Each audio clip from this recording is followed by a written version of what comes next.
साल 1137 था। मौजूदा इराक के एक छोटे से कस्बे तकरीब में सलाउद्दीन अयूबी इस्लामी तारीख के एक हंगामा खेज और तारीख दौर में दुनिया में आए। इसके कुर्द खानदान ने छोटी उम्र से ही सल्जूक सल्तनत की खिदमत की। फौजी हिकमत अमली और इस्लामी उलूम में तरबियत याफ्ता सलाउद्दीन का मुस्तकबिल के रहनुमा के तौर पर तकदीर वाज़े था। इसकी दियानतदारी, हिम्मत और हिकमत अमली ने इसे इत्तेहादियों और दुश्मनों से यकसां एहतराम हासिल किया। इस्लाम से इनकी अकीदत गैर मुतज़लज़ल थी। इसके बावजूद उसने दूसरे मज़ाहिब के लोगों के साथ रवादारी का मुज़ाहरा किया। सलाउद्दीन सलीबी जंगों के दौरान नुमायां हुआ, जो कि मुक़द्दस सरजमीन के कंट्रोल पर ईसाइयों और मुसलमानों के दरमियान मजहबी जंगों का एक सिलसिला। तस्वीराती इत्तेहाद और फौजी मुहिम्मात के एक सिलसिले के जरिए सलाउद्दीन ने मुस्लिम अफवाज को मुत्तहिद किया और सलीबियों के खिलाफ जवाबी कार्रवाई शुरू की।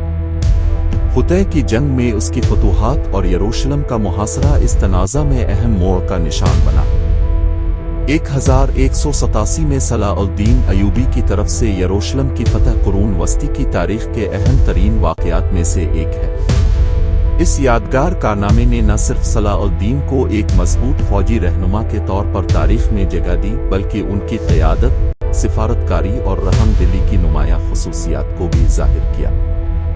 यरूशलेम को मुसलमान, ईसाई और यहूदी यकसां एहतराम करते थे। सलाउद्दीन अयूबी ने यरूशलेम की तस्वीराती और अलामती अहमियत को तस्लीम करते हुए इसकी आज़ादी को अपनी मुहिम का मरकजी हदफ बनाया और सलीबियों के खिलाफ मुस्लिम इलाकों को मुत्तहिद करना। सलाउद्दीन ने मुहिम्मात का एक सिलसिला तरतीब दिया जो यरूशलेम के मुहासरे और बिलाखिर हथियार डालने पर मुंतज हुआ। यरूशलेम के मुहासरे तक सलाउद्दीन की अहम फतूहात में से 1 जुलाई 1187 में हुतै की जंग थी। इस फैसला कुन मसरूफियत में सलाउद्दीन की अफवाज ने यरूशलेम के बादशाह गाय की क़यादत में सलीबी फौज को शिकस्त दी और खित्ते में सलीबियों की फौजी ताकत को मुअस्सिर तरीके से तोड़ दिया। फतह में फतह के बाद सलाउद्दीन तेजी से यरूशलेम का मुहासरा करने के लिए आगे बढ़ा, शहर को घेरे में ले लिया और उसकी सप्लाई लाइनें काट दी। अहम रसद के चैलेंजों और एक मजबूत सलीबी दिफा का सामना करने के बावजूद सलाउद्दीन शहर पर कब्जा करने के अपने अज़्म में साबित कदम रहा। इसकी अफवाज ने शहर की दीवारों पर हमलों का एक सिलसिला शुरू किया, आहिस्ता आहिस्ता मुहाफिजों को पस्त कर दिया और उनके अज़्म को कमजोर कर दिया।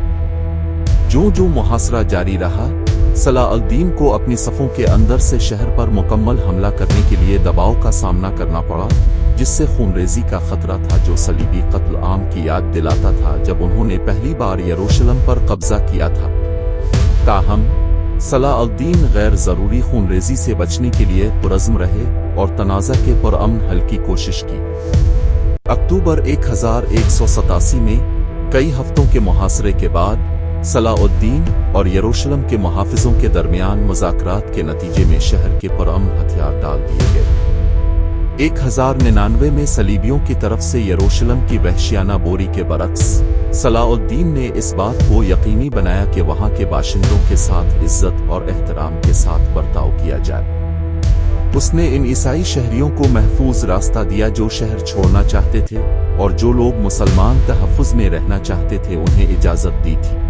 यरूशलेम के बाशिंदों के साथ सलाउद्दीन की अज़मत और रहम उनके अक़ीदे से क़त-नज़र, इंसाफ, रहम और हमदर्दी के इस्लामी उसूलों के साथ इसकी वाबस्तगी का सबूत था। इसके इक़दामात सलीबियों के मज़ालिम के बिल्कुल बरक्स थे और उसने मुसलमानों और ईसाइयों से यकसां तारीफ़ और एहतराम हासिल किया। सलाउद्दीन अयूबी के ज़रिया यरूशलेम की फतह ने न सिर्फ इस्लाम के मुक़द्दस तरीन मकामात में से एक पर मुसलमानों का कंट्रोल बहाल किया, बल्कि ज़बरदस्त मुश्किलात के बावजूद ईमान, इस्तिक़ामत और क़ियादत की ताकत का मुज़ाहरा किया।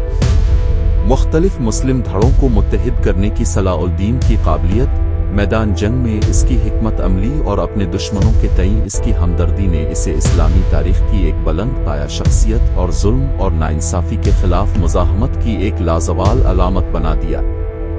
आज उम्मत मुस्लिमा को जदीद दुनिया में सियासी अदम इस्तेहकाम, समाजी नाइंसाफ़ी और मजहबी इंतहा पसंदी समेत मुतअद्दिद चैलेंजेस का सामना ایسے پرآشوب دور میں صلاح الدین ایوبی کی مثال امید اور تحریک کی کرن ہے۔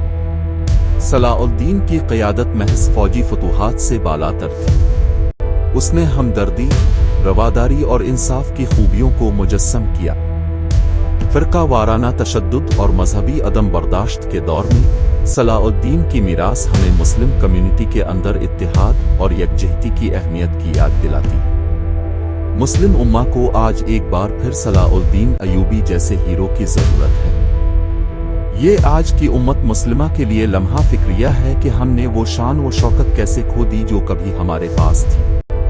ہم کس کو ذمہ دار ٹھہرائیں؟ امت مسلمہ کے قائدین جن کے اپنے آقا ہیں، یا ایک عام مسلمان جو اپنا ایمان اور امید کھو چکا ہے؟ وہی یروشلم جس کی چابیاں صلاح الدین ایوبی کے سپرد کی گئی تھی، اب فلسطین کے معصوم مسلمانوں کے لیے ظلم و جبر کی سرزمین ہے۔ وہی یروشلم آج ایک صلاح الدین کے لیے رو رہا ہے۔ قیامت کے دن ہم فلسطین کے معصوم لوگوں کو کیا جواب دیں گے جب وہ پوچھیں گے کہ ہماری فریاد سن کر تم خاموش کیوں رہے؟ تم کیسے سو سکتے ہو جب ہمارے پھول جیسے بچے بھوکے مر رہے تھے؟ اس طرح کی ناانصافی کے سامنے خاموشی کوئی آپشن نہیں ہے۔ ظلم کے سامنے خاموش رہنا اس کے دوام میں شریک ہونا ہے۔ غزہ اور فلسطین کے لوگوں کے لیے اللہ ان کا گواہ، ان کا محافظ اور ان کا آخری نجات دہندہ ہے۔